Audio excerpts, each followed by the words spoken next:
नमस्कार, दिव्य ज्योति चैनल में आप सभी का हार्दिक स्वागत है। अगस्त का महीना तुला राशि वालों के लिए क्या सौगातें लेकर आया है, आइए जानते हैं आचार्य कुसुमलता त्यागी जी से। नमस्कार मैम। नमस्कार। मेरे सभी प्यारे प्यारे तुला राशि वाले दर्शकों को मेरा प्यार भरा नमस्कार। आज मैं तुला राशि वालों को अगस्त का राशिफल बताने जा रही हूँ कि अगस्त में जो ग्रहों का गोचर हुआ है उसके हिसाब से आपके जीवन के आर्थिक, धार्मिक और पारिवारिक और भाग्य की स्थिति में, कार्मिक स्थिति में क्या अंतर आएगा। सबसे पहले यहाँ जो है ये 7 नंबर है, ये तुला राशि मानी जाती है। अगर लग्न में ये है तो ये तुला लग्न है, और अगर इसके साथ चंद्रमा भी है तो ये तुला लग्न और तुला राशि भी है। और कुंडली के किसी भी भाव में अगर 7 नंबर के साथ चंद्रमा है तो आपकी तुला राशि है। तो फिर ये वीडियो आपके लिए है। तो सबसे पहले मैं बताऊं कि ये जो तुला राशि है ये शुक्र देवता की राशि होती है। इनकी 2 राशि होती हैं, एक तो वृषभ और एक तुला। तो तुला शुक्रदेव की सबसे प्रिय राशि है, मूल त्रिकोण राशि है। और तुला राशि वाले जो हैं, तुला का मतलब ही तराजू है, यानी कि बड़े न्यायप्रिय लोग होते हैं, सच्चे, ईमानदार, डिसिप्लिन फॉलो करने वाले व्यक्ति होते हैं और प्रेम प्यार से ओतप्रोत रहते हैं। इनके हृदय में प्यार भरा होता है और ये दूसरे लोगों को भी बहुत प्यार देते हैं और सबका ध्यान रखने वाले लोग हैं। दिल के अच्छे होते हैं, दिल के अच्छे और सच्चे होते हैं। और ये जो है अब आप इसी से देख लो कि ये मेहनती बहुत होते हैं और अच्छे भी होते हैं, ईमानदार होते हैं। कि इसी से अंदाजा लगा लो कि शनि देव जैसे ग्रह जो किसी भी गलत चीज को पसंद नहीं करते, वो तुला राशि के ऊपर बैठकर उच्च के माने जाते हैं, यानी कि शनि देव यहाँ उच्च के हो जाते हैं। तो समझ लो कि शनि देव भी आपको कितना प्यार करते हैं। और क्यों ना करें कि आप सच्चे, अच्छे, कर्मठ, मेहनती, ईमानदार, न्यायप्रिय लोग हैं। अब तुला राशि जो है सौंदर्य की राशि है, ग्लैमर की राशि है ना, प्रेम प्यार की राशि है। तो ऐसे लोग सुंदर तो होते ही हैं, भगवान ने उनको सुंदर ही बनाया होता है। और अगर थोड़े बहुत सुंदरता में कमी भी हो तो उनका पहनना, रहन सहन, ढंग सब ऐसा होता है कि वो सुंदर दिखते हैं, आकर्षक दिखते हैं। उनका लग्जरी जीवन जीने में बहुत इंटरेस्ट रहता है। अच्छी अच्छी गाड़ियां खरीदना, अच्छा घर बनाना, सुंदर लग्जरी चीजों से उसको भरना, अच्छे ब्रांडेड कपड़े पहनना, ब्रांडेड शूज पहनना, मतलब उनको ये सब बहुत पसंद है। अपने आप को सुंदर और व्यवस्थित दिखाना, बढ़िया तरीके से बिल्कुल अपडेट रखना उनको अच्छा लगता है। तो इस तरह के होते हैं हमारे तुला राशि वाले लोग। अब इनका जो सबसे पहले, ये तो मैंने इनका व्यक्तित्व और स्वभाव बताया। अब इनके जो मालिक हैं तुला राशि के, वो बने शुक्र। और शुक्र इस समय अगस्त के महीने में पहली ही तारीख को कहाँ चले गए हैं? आपकी कुंडली के 12वें भाव में। और 12वां भाव किस चीज का है? खर्च का। सबसे पहले तो वो खर्च का है और विदेश का है और अध्यात्म का है और बहुत सारे आश्रमों से जुड़ा हुआ है, डोनेशन चैरिटी से जुड़ा हुआ है। तो जब शुक्र जैसे प्यारे ग्रह 12वें भाव में जाएंगे तो सबसे पहली बात मैं बता दूं, वैसे तो 6ठे, 8वें, 12वें भाव को अच्छा नहीं माना जाता है कुंडली के, लेकिन एक शुक्र देवता ही ऐसे हैं जो 12वें भाव में जाके सबसे अच्छा फल देते हैं। क्योंकि ये 12 नंबर काल पुरुष की 12 नंबर की राशि बनी, मीन राशि बनी, और मीन राशि में शुक्र उच्च के माने जाते हैं। तो है तो ये यहाँ नीच के कन्या राशि में है, लेकिन ये फल 12वें भाव में बहुत अच्छा देते हैं। आपको कोई नीच का फल नहीं देने वाले हैं। ये धन के भी मालिक, धन भी यही दिलवाते हैं। तुला राशि वाले धनवान लोग होते हैं, खूब धन कमाते हैं। तो आपको यहाँ आके क्या होगा कि आप ये विदेश भाव में आ गए तो विदेशों से लाभ करवा देंगे, विदेशी लोगों से लाभ करवा देंगे, विदेश से यात्राओं से लाभ करवा देंगे। कि आप विदेश की यात्रा करने गए, खर्चा कहाँ करेंगे आप? अपनी लग्जरी लाइफ पे, अपने रूप सौंदर्य को बढ़ाने पे, अपने व्यक्तित्व को बढ़ाने पे, अपनी पर्सनैलिटी को बढ़ाने में, है ना। तो यात्रा किस लिए करेंगे? अपने जीवन के आनंद के लिए, खुशियों के लिए। और उन खुशियां तो वहां होंगी ही, उनसे फायदा भी कमाएंगे। विदेशी लोगों से, विदेशी स्थानों से, विदेशी कंपनियों से आप लाभ की प्राप्ति करेंगे। क्योंकि शुक्र यहाँ 2 डिपार्टमेंट लिखे गए हैं, एक तो आप स्वयं है दूसरा है अष्टम भाव में इनकी, नहीं दूसरा है, हाँ, अष्टम भाव में इनकी राशि दूसरी वृषभ पड़ी। तो वृषभ राशि अष्टम भाव के मालिक होकर और लग्न भाव के मालिक होकर शुक्र चले गए हैं 12वें भाव में। तो अष्टम भाव किसका है? अचानक का, पति के परिवार का, पति के धन का, पति या पत्नी के मतलब स्पाउस के धन का, स्पाउस के परिवार का, और गुप्त रहस्यों का, गुप्त विद्या का, गूढ़ धन का, इन सब के मालिक होकर शुक्र 12वें भाव में गए, विदेश भाव में गए। यानी कि अचानक से, ये अचानक घर है ना, अचानक से आपको कोई लाभ करवा देंगे, अचानक से आपका जो कोई छिपा हुआ धन था वो दिलवा देंगे। छिपा हुआ मतलब कहते तो है गड़ा हुआ, लेकिन ये तो बोलने की भाषा है। छिपा सा मतलब जो आपको याद नहीं था, या जो आपके पुरखे रख गए थे और आपको पता नहीं था और वो अचानक से मिल गया। या ये बीमा का भी है और ये पॉलिसी का भी है और ये वसीयत का भी है, या आपको किसी वसीयत से वगैरह से लाभ करवा दे, बीमा पॉलिसी से लाभ करवा दे। तो इस तरह के ये शुक्र देवता यहाँ जाके आपको लाभ ही देने वाले हैं। और दूसरा कारण ये है कि मैंने आपको बताया कि छठा, 8वां और 12वां भाव खराब होता है, और अगर इनके स्वामी इन्हीं किसी भाव में चले जाते हैं, मतलब इन्हीं बुरे भाव, 3 बुरे भाव है ना, 3 बुरे भाव के स्वामी अगर इनमें से 3 में से किसी एक में ही चले जाते हैं तो ये एक विपरीत राजयोग बन जाता है। तो आपके लग्नेश अष्ट और अष्टमेश होके दोनों, ये अष्टम भाव के स्वामी बने, अष्टमेश होके ये 12वें भाव में चले गए, यानी कि विपरीत राजयोग भी बना दिया इन्होंने। अब विपरीत राजयोग, विपरीत राजयोग का मतलब है कि राजयोग तो है उसमें बाद में और विपरीत है पहले। यानी कि राजयोग तो मिलेगा, पर पहले क्या होगा कि पहले आपको विपरीत परिस्थितियों का सामना करना पड़ेगा। यानी कि जब शुक्र तन मन धन लेके, यानी कि हमारा शरीर है ये, जब विदेश जाएंगे तो मेहनत करनी पड़ेगी, यानी कि शरीर खर्च होगा। शरीर के अंदर ही दिमाग है, शरीर के अंदर ही दिल है, तो दिल दिमाग सब खर्च करोगे आप वहां जाके। और ये विपरीत परिस्थिति का मैंने बताया कि विपरीत परिस्थितियों में, यानी कि कोई हो सकता है आपको विपरीत परिस्थितियों का सामना करना पड़े।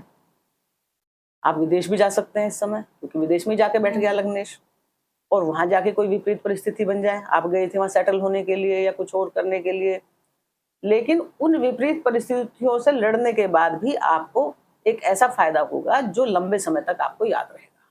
मतलब विपरीत राजयोग होते ही वो हैं कि जो तकलीफ तो देते हैं शुरू में, लेकिन बाद में जो उसके फायदे होते हैं ना, वो लंबे समय तक हमें याद रहता है कि अगर ये ना होता तो हमारे साथ इतना अच्छा ना हो पाता, यानी कि उसके बाद कुछ और बहुत अच्छा हो जाना। तो ये तो रहा आपका लग्न का वो। अब ये हमारे स्वास्थ्य का भी है।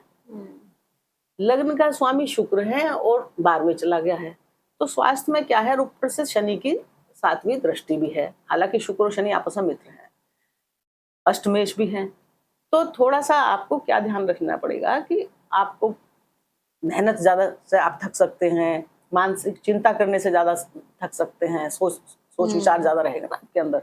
वैसे भी तुला राशि वाले चिंता करने वाले लोग होते हैं, थोड़े चिंता ज्यादा करते हैं, तो क्योंकि चिंता करते हैं वो मेहनत करने के लिए, आगे बढ़ने के लिए। तो आप अपने को, ये 12वां भाव हमारे मतलब कुंडली का शयन कक्ष भी है, यानी कि हमारी बेडरूम है एक तरह से। तो बेडरूम में शुक्र रीच के होके चले गए हैं, विपरीत राजयोग बना के अष्टम के स्वामी भी होके, तो हो सकता है आपको सोने में, नींद में थोड़ी तकलीफ हो, बेचैनी रहे थोड़ी, तो अपने नींद वगैरह ठीक से ध्यान से लें। उसके लिए आप मेडिटेशन, प्राणायाम करें। और अगर आप, शुक्र किसके प्रतीक है, लक्ष्मी माता की, अगर आप लक्ष्मी माता की पूजा करते हैं तो धन भी बढ़िया आएगा, और जो आपके जीवन में कुछ थोड़ी बहुत परेशानी आती है विपरीत राजयोग से, उसको भी, वो भी कम हो जाएगी और आपको बढ़िया धन का लाभ प्राप्त होगा। तो ये तो रहे आपके लग्नेश और अष्टमेश का फल। अब आए हम आपके धन पर। धन के भाव में मंगल की राशि वृश्चिक बनी हुई है, और धनेश दूसरी राशि की कौन सी है, 1 नंबर, वो सप्तम भाव में, यानी कि धनेश ही सप्तमेश भी है और यही व्यापार का भी भाव है। तो ये तो है हमारा सेविंग धन जो हम जोड़ते हैं, और यहाँ होता है 11वां भाव, तो होता है हमारा कमाने का धन, जो हमारी इनकम है, जो हम कमा रहे हैं। और ये है हमारा वो जो बचत है हमारी, जो हमने बैंक में जोड़ी, इकट्ठी की, जो अब तक हमने जमा किया। कमाते तो हम बहुत है, लेकिन जमा तो थोड़ा ही कर पाते हैं ना। तो अब हमारे जो धनेश हैं वो धन के स्वामी होकर, परिवार कुटुंब के स्वामी होकर, वाणी भाव के स्वामी होकर, मुख के स्वामी होकर और सप्तम भाव के स्वामी होकर, यानी कि दाम्पत्य जीवन का सुख भी वही लिए बैठे हैं। और व्यापार भी का भाव भी यही है, व्यापार बिजनेस लेकर। और व्यापारिक जो हमारे दोस्त हैं, मित्र मंडली है, जो नेटवर्क है हमारा, वो उनको लेकर मंगल कहाँ चले गए हैं? महीने के पहली तारीख को तो वो यही थे, अष्टम भाव में। तो अष्टमेश अष्टम भाव में था तो अलग थे, अलग प्रभाव थे। किसी भी ग्रह का अपने भाव में रहना तो बहुत अच्छा होता ही है। ये तो ज्योतिष का सिद्धांत है। अगर कोई ग्रह अपने घर में बैठा है या अपने घर को देख रहा है तो उससे बढ़िया कोई है नहीं, या वो उच्च का है, तो ये बढ़िया थी। लेकिन अब ये धनेश कहाँ चलेंगे? भाग्य में। तो धन का के भाव का स्वामी का भाग्य में जाना तो और भी बढ़िया है, मतलब कोई इसमें खराबी तो आ नहीं गई। अब क्या होगा कि धनेश जब भाग्य में चले गए हैं, है तो मंगल जैसे क्रूर पापी ग्रह, लेकिन भाग्य से आपका धन लाभ बढ़ेगा, यानी कि धन की सेविंग अब बढ़ेगी। और धन के लिए जो भी आप मेहनत कर रहे थे ना, सेविंग करने के लिए जो भी इन्वेस्टमेंट कर रहे थे, वो अब उस पे ये मंगल यहाँ पे ध्यान देंगे, क्योंकि भाग्य से आपके बहुत सारे कार्य हो जाएंगे। भाग्य भाव का मतलब यहाँ पिता का घर है, ये भाग्य का घर तो है ही, धर्म कर्म का घर है, और उच्च शिक्षा का घर है, और उच्च यात्राओं का भी घर है, लंबी यात्राओं का। तो मंगल ये भाग्य इस भाव से और इस भाव से जुड़ गया है, यानी कि सप्तमेश भाग्य में चले गए हैं, धन के स्वामी भाग्य में चले गए हैं, यानी कि पिता की वजह से, गुरुओं की वजह से, लंबी यात्राओं की वजह से, धार्मिक यात्राओं की वजह से, या धर्म कर्म की वजह से, आपके धार्मिक होने की वजह से आपके धन में वृद्धि होगी, आपकी सेविंग बढ़ेगी, आपके परिवार में कुछ अच्छा होगा, क्योंकि भाग्य से जुड़ गया ना परिवार, कुटुंब परिवार किससे जुड़ गया? भाग्य से। और दूसरा, परिवार में मंगल कार्य भी होंगे। क्यों होंगे? एक तो मंगल भाग्य में है इनके स्वामी, दूसरे गुरु की पंचम दृष्टि है आपके धन भाव पे, यानी कि जो अब तक धन अटक रहा था, कहीं ठीक से आ नहीं रहा था, बहुत जगह से आपको लेना था, मिलना था, आपकी सेविंग रुक गई थी, या सेविंग आलतू फालतू खर्च होती जा रही थी। अब 8 तारीख तक तो गुरु अस्त है, लेकिन 9 तारीख से गुरु भी अपने उदय हो जाएंगे, और उनकी जो दृष्टि होती है उसमें अमृत होता है। अब उनकी अमृत धारा फिर से निकलनी शुरू हो जाएगी, जो कि 31 अक्टूबर तक चलेगी। तो गुरु जैसे ग्रह जो सर्वोच्च स्थिति में यहाँ बैठे हैं, बहुत ही प्रसन्न चित्त में अपने शनिदेव के प्रिय नक्षत्र, जिसके खुद देवता हैं, पुष्य नक्षत्र में इस समय विराजमान है। पुष्य का मतलब ही पोषण करना है, यानी कि आपके सेविंग को, आपके बैंक को ये पोषण कर रहे हैं, करेंगे। अब जो थोड़े दिन ये अस्त थे, थोड़ी बहुत रुकावटें आई, उसको ये फिर से भरना शुरू कर देंगे। अब रहा, ये तो धन की स्थिति होगी। अब बता दें आपके सप्तम भाव की स्थिति, क्योंकि इसके भी स्वामी मंगल है। तो सप्तम भाव का संबंध भी भाग्य से जुड़ गया, यानी कि भाग्य से आपके जो पार्टनर हैं, लाइफ पार्टनर, उनकी कोई तरक्की हो सकती है, उनको कोई फायदा हो सकता है, आपके जो बिजनेस है उसमें फायदा होगा, आपके बिजनेस के जो पार्टनर हैं उनको फायदा होगा, उनसे आपको फायदा होगा, आपको अपने पार्टनर से फायदा होगा, भाग्य से आपके पार्टनर को फायदा होगा, और भाग्य से पार्टनर से आपको फायदा होगा, और आपसे आपके पार्टनर को फायदा होगा। मतलब ये भाग्य से जुड़ गया, भाग्य से आपके बहुत सारे बिगड़े हुए काम बन जाएंगे। और क्योंकि ये सप्तम भाव, ये भी एक यात्राओं से जुड़ा हुआ है, तो आप अपनी स्पाउस के साथ, अपने लाइफ पार्टनर के साथ विदेश यात्रा पे जा सकते हैं, या अपने स्पाउस को पढ़ाने लिखाने के लिए, एजुकेशन के लिए, उच्च एजुकेशन के लिए विदेश यात्रा को ले जा सकते हैं, या बिजनेस के सिलसिले में बिजनेस पार्टनर के साथ भी आप यात्रा कर सकते हैं। तो ये रहा मंगल का आपके दोनों भाव का प्रभाव। अब आए हम कुंडली के 3rd हाउस पे, जहां देवगुरु बृहस्पति की राशि है, जिसको धनु राशि बोलते हैं, 9 नंबर की राशि, इसको धनु राशि। ज्ञान की राशि है, क्षमा की राशि है, बहुत हिम्मत की राशि है, अग्नि तत्व की राशि है, पराक्रम भाव में है। और इस समय इसके स्वामी जो हैं देवगुरु, वो आपके 4th हाउस में जून के महीने से ही सर्वोच्च स्थिति में चल रहे हैं। बीच में जब ये अस्त हुए थे, थोड़ी बहुत हो सकता है उस समय लोगों के जीवन में कुछ दिक्कत आई हो, लेकिन दिक्कत तो नहीं, रुकावट, कुछ कामों के फल मिलते मिलते अटक गए हों।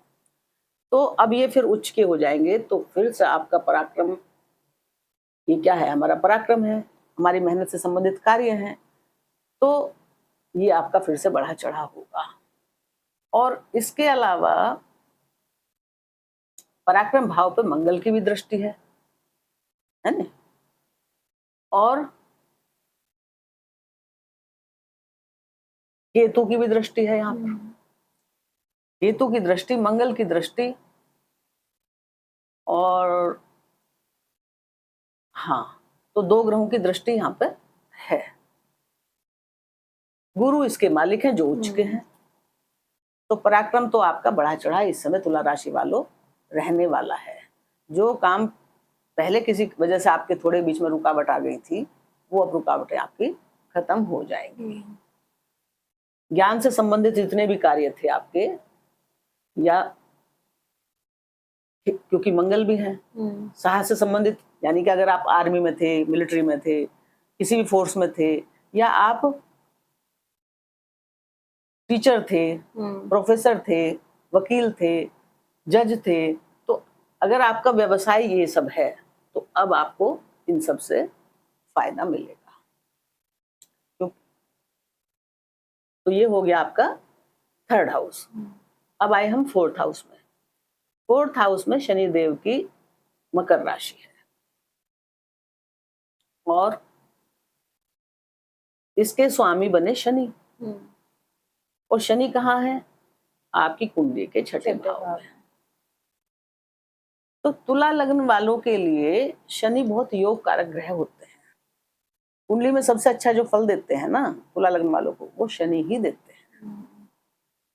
लोग शनि से डरते हैं, लेकिन शनि इनके लिए हमेशा अच्छा फल करते हैं, अगर अच्छे भाव में। अगर जन्म कुंडली में कुछ बहुत खराब को है, भाव में है, या कुछ गलत है, तो बात अलग है, नहीं तो तुला लग्न वालों को शनि हमेशा अच्छा फल देते हैं, क्योंकि ये इनकी कुंडली में योग कारक बने, क्योंकि एक राशि तो इनकी 4th भाव में है और दूसरी राशि इनकी 5म भाव में है। मूल त्रिकोण राशि 5म भाव में है। तो 2 मुख्य भाव, 4th और 5म, जो कुंडली के श्रेष्ठ भाव होते हैं, सुखों का भाव और शिक्षा का भाव और हमारे संतान का भाव और हमारे रिलेशन का भाव, तो इन 2 भावों के मालिक बने शनि। सुखों का डिपार्टमेंट शनि ने संभाल रखा है, आपके संतान का डिपार्टमेंट भी शनि के पास है, आपकी विद्या बुद्धि का डिपार्टमेंट, आपके रिलेशन बनाने का डिपार्टमेंट किसके पास है? शनि के पास। और वो चले गए हैं रोग भाव में। अब रोग भाव में के नाम से 6ठे भाव से सब डरते हैं, मैं भी डरती हूँ। तो 6ठा, 8वां, 12वां क्योंकि खराब भाव होते हैं, लेकिन इन भावों की ये बड़ी अच्छी बात है कि इसमें क्रूर और पापी ग्रह हमेशा अच्छा फल करते हैं। तो शनि का तो ये फेवरेट स्थान है। शनि को तो भाई जो भी मुश्किलें हैं जीवन में, शनि को लड़ना आता है। हर कोई आदमी घबरा जाता है, लेकिन शनि को तो चाहिए ऐसी जगह, उसको तो आराम से बैठना, वो तो मेहनती ग्रह है, दिन रात काम कर सकते हैं और पूरे डिसिप्लिन में रहते हैं, पूरी सच्चाई से रहते हैं। तो वो जो है सारे झगड़े फसाद से जीत लेते हैं। अब यहाँ बैठे हैं तो बहुत प्रसन्न है, क्योंकि उनको अपना मनपसंद का स्थान मिल गया। अब वो क्या करेंगे यहाँ पर आके कि ये कहाँ बैठे हैं? एक तो ये बैठे हैं देवगुरु की राशि में, और देवगुरु उच्च के हैं। ये अंतिम राशि है काल पुरुष की, यहाँ पे आई 12वीं राशि, और शनि अंतिम ग्रह है। शनि के बाद तो कोई ग्रह आता नहीं। शनि यहाँ अंतिम ग्रह है, अंतिम राशि, अंतिम ग्रह और अंतिम नक्षत्र, रेवती नक्षत्र में ये विराजमान है। लेकिन इसका मतलब ये हुआ कि शनि अपनी यात्रा यहाँ पे पूरी करने वाले हैं। उन्होंने 30 साल तक पूरी कुंडली के 12 भावों की यात्रा पूरी करने में लगभग 30 साल लगा है। हाँ, वो जून 27 तक यात्रा पूरी कर लेंगे। और इस समय ये वापस भी चल रहे हैं, उल्टी गति में है। वापस नहीं चल रही, मतलब वक्री है, तो वक्री है। उल्टी गति चल रही है इनकी। तो शनि यहाँ के क्या करेंगे, और आपके लिए योग कारक है। और ये भी कह रहे हैं, जब उल्टी गति में चलते हैं, ये इनके घर तो है ही हैं, पर ये कह रहे हैं कि अब इन घरों पे और देख भी लो। तो सबसे पहले तो मैं बता दूं, जब ये यहाँ बैठेंगे इस राशि में, तो ये जीवन में जिस भाव में है वहां एक परिवर्तन लाएंगे। जिसकी कुंडली के जिस भाव में भी ये अब मीन राशि में है, तो ये परिवर्तन की राशि है, क्योंकि इसके बाद मेष आएगा, इनकी यात्रा पूरी हो जाएगी। तो यहाँ पर बहुत बड़ा ट्रांसफॉर्मेशन ये ला देंगे, बदलाव ला देंगे आपके जीवन में। कैसा बदलाव ला देंगे ये जो भी रोग शत्रु थे, आपके ऋण थे, उन सबको यहाँ पे खत्म करवा देंगे, जो अब तक आपको परेशान कर रहे थे।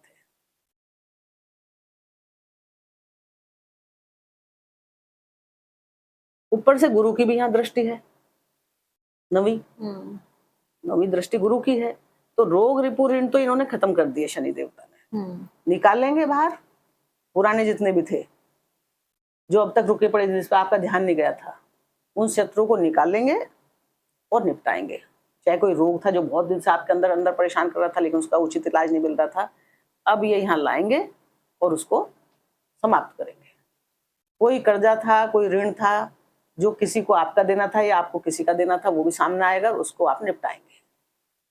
कोई शत्रु था जो बहुत दिन से आपके पीठ पीछे वार कर रहा था काफी समय से, लेकिन आप उसे समझ नहीं पा रहे थे, आप उसे अपना ही समझ रहे थे, उसको निकालेंगे और उसका सफाया करेंगे। और यहाँ पर गुरु की भी दृष्टि है, तो ये सेवा का भाव है। छठा भाव किसका होता है? सेवा का भाव। सेवा के शनि तो खुद सेवक है, तो सेवा के भाव में शनि बहुत अच्छा फल देते हैं। तो आपके लिए तो ये बहुत अच्छा है कि शनि आपके जो सबसे अच्छे ग्रह बनते हैं आपकी कुंडली में, वो सेवा के भाव में आए हैं और चतुर्थ भाव को लेकर आए, यानी कि चतुर्थ भाव से संबंधित जो भी पिछले पुराने रुके हुए काम रह गए थे, जो भी कुछ वहां पे कमियां रह गई थी, उन कमियों को ये यहाँ पे सुधार रहे हैं। ये आपको बोल रहे हैं कि आप चतुर्थ भाव पे ध्यान दें, जो भी वहां कुछ दिक्कत रह गई हो, कोई कमी रह गई हो। चौथा भाव किसका है? माता का, मातृभूमि का, और हमारी भूमि भवन वाहन का, और हमारे हृदय का, हमारे मानसिक सुख का, हमारी शांति का। तो वहां ये पीछे की तरफ यही कह रहे हैं वक्री शनि कि वहां पे ध्यान दो कि जो भी कुछ पुराना काम रह गया है उसको आप पूरा कर लो। पुराने जो भी कुछ कमी है, जो भी कुछ आप उसमें ध्यान से देखोगे तो आपको समझ में आएगा, और आपको ये पूरा करने का मौका दे रहे हैं 138 दिन। आप अपनी माँ का ख्याल रखेंगे, आप अपनी मातृभूमि में देखेंगे कि क्या है, आपको वहां से क्या मिलने वाला था, क्या नहीं मिला है, वो आपको मिलना है यहाँ पे। तो इस समय आप कुछ नया चेंज यहाँ पे लाएंगे अपने घर में जाके, क्योंकि ये अब नई चेंज के लिए जाएंगे, पीछे उल्टे जाके देख रहे हैं। तो ये आपको कह रहे हैं कि अपने कोई भी आपकी जमीन पड़ी है तो उसको देख लो, कहीं आपका ध्यान ही नहीं गया हो, कहीं कोई और है, आपको मिलेंगी ऐसी जगह भी। अपने घर पे ध्यान दे लो, कहीं वहां से तो नहीं किराएदार निकलने कोई तैयार नहीं है, आपने किराएदार छोड़ रखा है, तो आप अपने घर की मरम्मत पे, उस पर, या कोई नया वाहन आप लेना चाह रहे हैं इस समय, वो इसलिए लेंगे, पुराने पे आप ध्यान देंगे, और नया वाहन इसलिए आएगा कि देवगुरु बृहस्पति आपके केंद्र के 10वें भाव में, जो मान सम्मान का भाव है, उसमें परम उच्च स्थिति में विराजमान है। उनकी भी दृष्टि आपके चौथे भाव पे है। तो कितना शुभ बढ़िया है। पर चलो इसको मैं बाद में बताऊंगी, पहले मैं शनि के हिसाब से बता देती हूँ। तो इस तरह से आप यहाँ पे ध्यान देंगे। अब आए हम पंचम भाव में। पंचम भाव भी शनि देव जी का भाव है, और उसमें राहु विराजमान है। राहु किसमें विराजमान है? मंगल के धनिष्ठा नक्षत्र में। धनिष्ठा नक्षत्र किसका है? धन का। और धनिष्ठा नक्षत्र का चिन्ह क्या है? डमरू। तो राहु क्या है? एक फैलाव है, एक विस्तार है, एक नई टेक्नोलॉजी है। जितनी भी आजकल की नई टेक्नोलॉजी, एआई पे जो आ रही है ना, ये सब राहु है। जो एक से एक विज्ञान के चमत्कार हो रहे हैं, वो सब राहु है, जो पहले नहीं थे। सब रोज रोज नई नई कुछ आता है ना, कि अब ये हो गया, फोन में इतनी सारी ऐप आ गई है, ऐसा हो जाता है, वैसा पहले तो नहीं था कुछ भी। तो ये क्या है? ये सब राहु है। राहु विदेशी ग्रह है, और राहु जो है पूरा विदेशी दिमाग भी है, और ये बहुत बड़ी मतलब ये सिर है, दिमाग है ना, तो पूरा दिमाग बहुत तेज है राहु का। तो ये एजुकेशनल भाव में बैठ गए। तो अब ये क्या कह रहे हैं राहु यहाँ पे कि आपका या आपके बच्चों का एजुकेशन से संबंधित जो भी कार्य होगा, इसमें बैठे हैं धनिष्ठा नक्षत्र में, यानी कि कुछ इतना बढ़िया काम करेंगे आप या आपके बच्चे कि आपको उन पर गर्व होगा। और जैसे कोई शंखनाद होता है ना, पर ये शंखनाद नहीं, ये डमरू है, राहु डमरू के उसमें है। तो जैसे कोई डमरू बजता है ना, एक अच्छा लगता है कि डमरू कहाँ बज रहा है, जाके देखो, तो आपके कार्यों का डमरू बजेगा। इतना अच्छा आपकी संतान करेगी या आप करेंगे। राहु नई नई शिक्षा है, टेक्नोलॉजी की नई नई शिक्षा यहाँ पे आप अगर लेना चाह रहे तो लेंगे इस वक्त, क्योंकि शनि भी यही कह रहे हैं कि जो आप बहुत दिन से कुछ शिक्षा ले रहे थे नई, और आप उसमें अभी तक कामयाब नहीं हो रहे थे, तो अब आप उसमें कामयाब हो जाएंगे, क्योंकि शनि यही कह रहे हैं कि पीछे के काम को पूरा करो। शनि आगे तब बढ़ेंगे जब आप इन दोनों जगह के पिछले काम पूरे कर दोगे, और आपको यहाँ से, आपके बच्चों से, आपको स्वयं से एक बहुत मान प्रतिष्ठा बढ़ती हुई महसूस होगी। अब यही भाव जो है हमारे प्रेम प्यार का भी है। अब कई दर्शक पूछते हैं जी आपने प्रेम के बारे में कुछ नहीं बताया, तो मैं बता देती हूँ कि राहु जो यहाँ पे बैठे हैं, इसके स्वामी तो हैं शनि, और राहु यहाँ बैठे हैं, तो प्रेम प्यार तो राहु बहुत बड़ा चढ़ा के करवा देते हैं, लेकिन राहु एक भ्रम है, और प्रेम प्यार के जो कारक हैं वो है शुक्र, वो इस समय नीच के हैं। तो मेरा कहने का मतलब ये है कि देखो, जब इंसान आया, प्रेम प्यार का अधिकार तो सबको है, लेकिन और वैसे भी तुला राशि वाले तो प्रेम प्यार में बहुत विश्वास रखते हैं, बड़े प्रेमी लोग होते हैं, पर इस समय आप थोड़ा, क्योंकि राहु भ्रम है, हो सकता है आप जिससे प्रेम कर रहे हैं या करने जा रहे हैं, जो आपको अच्छा लग रहा है, वो उतना अच्छा बाद में ना निकले जितना आप सोच रहे हैं, क्योंकि भ्रम होता है। तो अभी आप थोड़ा सोच समझ लें, और शनि भी यही कह रहे हैं कि पहले यहाँ ध्यान से देख लें। हाँ, इतना जरूर हो सकता है कि पुराने मित्र आपके निकल के तुला राशि वालों सामने नए फिर से मिल सकते हैं आपको, क्योंकि ये शनि पुरानी चीजों को बाहर निकाल रहे हैं, तो पुराने जो मित्र आपके छूट गए थे पहले कभी, वो आपको मिल सकते हैं इस समय। लेकिन नए रिलेशन अगर आप बनाने जा रहे हैं तो अभी थोड़ा सा ठहर जाएं, क्योंकि शनि थोड़े रूढ़ ग्रह हैं, और शनि की ही ये राशि है, और उसमें राहु बैठे हैं, तो कहीं गलत प्रेम प्यार में ना फंसवा दें आपको। तो ये रहा आपका रिलेशन का माप, और एजुकेशन का मैंने बता ही दिया। और क्रिएटिव वर्क अगर आप कर रहे हैं, कुछ भी ग्लैमर की दुनिया से जुड़े हुए हैं या कुछ है, तो आपको राहु बहुत फायदा देने वाले हैं। जो भी लोग मतलब जो कुछ ऐसी चीजें बनाते हैं ना, जो लग्जरी से संबंधित चीजें हैं, या आभूषण हैं, या कोई मतलब सौंदर्य से जुड़ी हुई चीजें हैं, उनमें भी राहु यहाँ पर बहुत फायदा देंगे। अब ये छठे भाव का मैंने बताया कि शनि है यहाँ, इसका छठे भाव का मैंने पहले बता ही दिया था। और यहाँ पे क्या है कि ये कंपटीशन का भी भाव है, और ये जॉब का भी भाव है।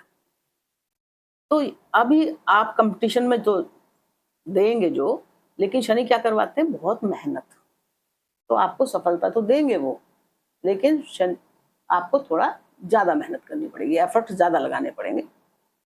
अब आए हम कुंडली के सप्तम भाव में। तो सप्तम भाव में मैंने बताया ही था आपको कि भाई इनके स्वामी मंगल बनते हैं, मेष राशि है ना, और वो भाग्य में है। तो ये बिजनेस का भाव मैंने बताया था, बिजनेस का है, और दाम्पत्य जीवन का है, लाइफ पार्टनर का है। तो भाग्य से यहाँ पे आपको आपका बिजनेस भी बढ़ेगा भाग्य से, और आपके लाइफ पार्टनर को भी जो है तरक्की मिल सकती है, कुछ प्रमोशन मिल सकता है, कुछ अच्छा हो सकता है। लेकिन क्योंकि इसके स्वामी जो है मंगल हैं, तो मंगल थोड़े क्रूर ग्रह होते हैं ना, तो थोड़ा सा आपस में मतलब बोलचाल में ही वो रखना, थोड़ा संयम रखना। वैसे तो आपकी बोलचाल बहुत अच्छी नपीतुली होती है तुला राशि वालों की, तुला लग्न वालों की, क्योंकि ये तो तराजू है, तोल मोल के ही बोलते हैं, फालतू बोलते भी नहीं है। लेकिन फिर भी कभी कभी गुस्सा आ ही जाता है, इंसान है, क्योंकि शुक्र है नीच के 12वें भाव में। तो शुक्र क्या है, वो प्रेम प्यार के कारक है। तो कारक जब गड़बड़ हो थोड़ा सा, तो क्या होता है कि छोटी मोटी बात पे कोई जिरह वगैरह मतलब आर्गुमेंट हो सकती है, तो उससे थोड़ा बचें बस, और कोई ऐसी लाभ के क्षेत्र से बढ़िया है। अब आए हम अष्टम भाव पे। अष्टम भाव के स्वामी बने शुक्र, वो मैंने बता दिया, विपरीत राजयोग बना के वहां बैठे हैं। लेकिन अष्टम भाव थोड़ा उसका होता है, क्या बोलते हैं, अचानक दुर्घटनाओं का भी होता है, चोट चपेट का भी होता है। तो उसके स्वामी 12वें में चले गए हैं, तो थोड़ा सा अपने को चोट चपेट से बचा के रखें, थोड़ा अपना ध्यान रखें। कोई भी रिस्की काम ऐसा कर रहे हैं तो अपने अपने ऊपर ध्यान रखें, कुछ दिक्कत ना आ जाए। अब आए हम नवम भाव पे, भाग्य भाव पे। ये है, यहाँ पे है बुध की राशि। भाग्येश कौन बने? बुध। और बुध जो है तुला राशि वालों के मित्र होते हैं। और ये कहाँ गए हैं? बुध। बुध जो हैं वो गए हैं, पहले तो ये 5 तारीख तक यही हैं भाग्य भाव में, यानी कि शुरू के महीने के अगस्त के 5 दिन तक तो ये भाग्य में बैठ के, अपनी राशि में बैठ के, मंगल के साथ बैठ के बुद्धि और हिम्मत और साहस के साथ आपके सारे काम बनवा रहे हैं। उसके बाद बुध चले गए हैं दशम भाव में। तो ये भी अच्छी परिस्थिति है कि पहले भाग्य में फिर दशम में। क्षेत्र, हाँ। और दशम भाव क्या है? कार्य व्यापार तो है ही है, लेकिन हमारा मान सम्मान है, हमारा पद में जो है, जो भी मतलब ऊंचाई है एक तरह से, कि हमारे मान सम्मान को कितनी ऊंचाई मिलेगी, कितनी तरक्की, यानी कार्य क्षेत्र में कितनी तरक्की, क्योंकि ये आकाश का भाव है, ये तरक्की का भाव है, और बड़े बड़े जो हैं उच्च अधिकारियों का भाव है। तो बुध यहाँ पर चले गए हैं जहां पर देव गुरु बृहस्पति पहले से ही विराजमान है, सूर्य नारायण पहले से ही विराजमान है। गुरु अस्त के चल रहे हैं, और अब ये 9 तारीख को जागृत हो जाएंगे, यानी कि उदित हो जाएंगे। बुध वहां आ गए हैं, और गुरु और बुध शुक्र सूर्य भी हैं अभी यहाँ पर। सूर्य यहाँ पर 16 तारीख तक यहीं रहने वाले हैं, कार्य क्षेत्र के भाव में। तो सूर्य का यहाँ बैठना, भाई गुरु तो उच्च के हैं ही है। दशम भाव आपका तुला राशि वालों बहुत ही मजबूत बना हुआ है। दशम भाव मतलब कार्य, जो भी आप कार्य करते हैं, चाहे आप व्यापार करते हैं, चाहे आप जॉब करते हैं, कुछ भी करते हैं, वो इस समय बहुत स्ट्रॉन्ग स्थिति में है, क्योंकि उच्च के गुरु बहुत साल बाद, 12 साल बाद यहाँ पाए हैं, परमोच्च स्थिति में है। अभी थोड़ा बीच में ये अस्त अवस्था में थे, लेकिन 8 तारीख तक है, 1 हफ्ते की बात है, और फिर ये अपना कार्यभार पूरा संभाल लेंगे। अब गुरु यहाँ पे सूर्य के साथ है, यानी कि राजा, मंत्री और ये क्या है, वित्त मंत्री, तीनों साथ बैठे हैं। अब जब तीनों साथ बैठे हैं तो कोई बड़ा डिस्कशन तो करेंगे ही। अगर राजा अपनी कैबिनेट की मीटिंग बुलाता है, कुछ खास मंत्रियों को बुलाता है, तो इसका मतलब वो कुछ खास परिवर्तन करना चाह रहा है उसके दिमाग। हालांकि वो इनसे सलाह लेगा, गुरु से और बुध से भी सलाह लेगा, लेकिन राजा क्या है? राजा तो राजा है, करेगा क्या? जो उसके मन में है। कुछ बात वो गुरु की भी मान सकता है, कुछ बात वो बुध की भी मान सकता है, और हो सकता है वो कुछ भी ना माने, अपने तरीके से ही काम करे। बात तो उसने सुन ली उनकी दोनों की, लेकिन अब वो उन राजा की चलेगी यहाँ खुद की ही, क्योंकि यहाँ पर गुरु अस्त हो गए, और बुध भी यहाँ पे अस्त हो जाएंगे 2-4 दिन बाद। यहाँ पर 5 तारीख को यहाँ पे आएंगे, 8 को शायद ये 14 तारीख को अस्त हो जाएंगे। बुध यहाँ पे 14 तारीख को अस्त हो जाएंगे। तो दोनों ग्रह तो अस्त बैठे हैं, लेकिन 14 तक तो राजा को बुध का साथ मिलेगा, उसकी सलाह मशवरा लेंगे, और राजा जाएंगे यहाँ से 17 को, 16 तक यहाँ है। तो हाँ, तो जब सूर्य यहाँ आते हैं तो सूर्य इस भाव के कारक हैं। सूर्य क्या है? हमारा मान सम्मान है, हमारे मान सम्मान प्रतिष्ठा के कारक है, हमारे उच्च पद के कारक हैं, हमारे उच्च अधिकारियों से संबंध के कारक हैं। तो दशम भाव में सूर्य बहुत श्रेष्ठ फल देते हैं। दशम और 11वां भाव उनके वो कारक हैं। तो दशम भाव में सूर्य का आना बहुत अच्छा है, इसमें तो कोई दिक्कत है नहीं। तो सूर्य जब यहाँ बैठे, गुरु के साथ हैं वो, आपके कार्य क्षेत्र में वो बहुत मेहनत करवाएंगे, बहुत तरक्की देंगे, और बहुत मान सम्मान बढ़ाएंगे। सूर्य का मतलब मान सम्मान। तो आपको अपने पद में कोई अच्छी पहचान मिल सकती है, कोई उच्च पद मिल सकता है जो आप चाह रहे थे, कोई प्रमोशन चाह रहे थे वो मिल सकता है, यानी कि आपको बड़े लोगों से, आपके बॉस की तरफ से कोई सम्मान मिल सकता है, कोई आपके प्रति वो कुछ ऐसा करे जिससे कि आपका सम्मान पूरे उसमें कंपनी में बढ़े, जिसमें भी आप जॉब करते हैं, जहां भी आप जॉब करते हैं उस जगह पे, आपके कार्य क्षेत्र पे आपका बहुत सम्मान यहाँ सूर्य दिखा रहे हैं। सूर्य की सप्तम दृष्टि पड़ रही है चतुर्थ हाउस पे, और गुरु की भी सप्तम दृष्टि चतुर्थ हाउस पे, और बुध की भी सप्तम दृष्टि चतुर्थ हाउस पे, यानी कि 3 ग्रह तो कार्य स्थान पर हैं और 3 ग्रहों की यहाँ दृष्टि है चतुर्थ भाव पे। तो चतुर्थ भाव में तीनों जो हैं भाई, दोनों शुभ ग्रह हैं, बुध और गुरु तो शुभ ग्रह हैं, और राजा भी थोड़ा सा यहाँ, वैसे तो मान सम्मान बढ़ाने में तो राजा की कोई कमी नहीं रहेगी, अच्छा ही करता राजा, जहां देखता है वहां दृष्टि डालता अच्छा ही होता है। पर क्योंकि ये गर्म ग्रह है राजा, तो थोड़े सा ये हृदय का स्थान है, तो सूर्य जहां बैठते हैं या जहां देखते हैं वहां थोड़ी गर्मी बढ़ा देते हैं। तो ये थोड़े हृदय में, माता के हृदय में या आपके स्वयं के हृदय में कोई दिक्कत खड़ी ना कर दे, ज्यादा गुस्से में आके, ज्यादा गर्मी में आके। हालांकि 8 तारीख के बाद तो गुरु संभाल लेंगे परिस्थिति। अगर ये थोड़ी गर्मी पहुंचाएंगे तो ये अमृत धारा भी बरसा रहे हैं, यानी कि चतुर्थ भाव से संबंधित जो भी कार्य थे, अब गुरु 9 तारीख से इतनी बढ़िया, पहले भी अच्छा है क्योंकि सूर्य देख रहे हैं, कोई खराब तो है, 3 ग्रह देख रहे हैं उसको, जो 3 ग्रह देख रहे हैं जिस भाव को, तो मजबूत तो हो ही रहा है। लेकिन गुरु जब चले जाएंगे तो गुरु और बुध की दृष्टि, सूर्य जब चले जाएंगे तो गुरु और बुध की दृष्टि रह जाएगी, जो बहुत ही, दोनों की दृष्टि शुभ दृष्टि है, यानी कि माता से सुख, मातृभूमि से सुख। और जो भी वहां पे आप कुछ चेंज करना चाह रहे थे, कुछ नया चेंज करना चाह रहे थे, क्योंकि शनि क्या करवा रहे हैं, कुछ नया चेंज, पहले को देख लो, कुछ गड़बड़ है तो चेंज करो, वो नए नए चेंज भी आप यहाँ पे करेंगे जो अच्छे होंगे, क्योंकि गुरु क्या है, ज्ञान से संबंधित इनकी वो होती है, अमृत वर्षा, ज्ञान की वर्षा है ना। तो आप बड़े ज्ञान से, बड़ी समझदारी से और बड़ी बुद्धिमानी से, क्योंकि बुद्ध भी हैं, आप अपनी माता से संबंधित, मातृभूमि से संबंधित, प्रॉपर्टी जायदाद से संबंधित बहुत अच्छे डिसीजन लेंगे। जो भी कुछ वहां गड़बड़ हुआ था, कुछ बहुत अच्छा गुरु यहाँ पे करवा के जाएंगे, इतना अच्छा कि जो 12 सालों तक आपके लिए अच्छा चलता रहेगा, क्योंकि फिर 12 साल बाद ही आएंगे।